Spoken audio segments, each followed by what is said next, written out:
ناس اتولدت موهوبة وفي ناس اتولدت جعانة للنجاح، وكريستيانو رونالدو هو التعريف الحقيقي للجوع ده.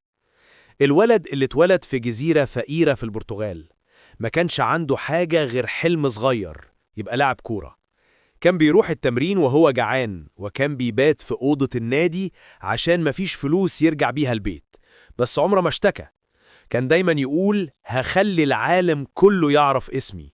وفي سنة 12 سنة ساب بيته وسافر لوحده يبكي كل ليلة من الشوق لأهله، لكنه موقفش لأنه جواه نار بتقوله ما ينفعش ترجع زي ما جيت.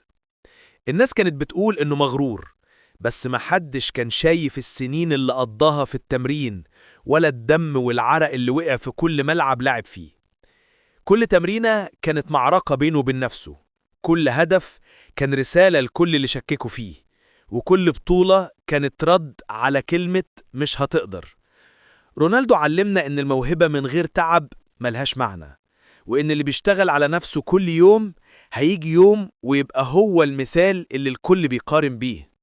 فالمرة الجاية اللي تحس فيها إنك تعبت، افتكر كريستيانو، الولد اللي بدأ من لا شيء وبقى أسطورة كتب اسمه في التاريخ بحروف من ذهب. الموضوع مش صدفة، الموضوع إنك تشتغل، تتعب وتكمل زي كريستيانو. ولو عجبك الفيديو ما تنساش اللايك والاشتراك، قربنا نوصل ل1000 مشترك كله بدعم اخواتي، وصلي على النبي في الكومنتات.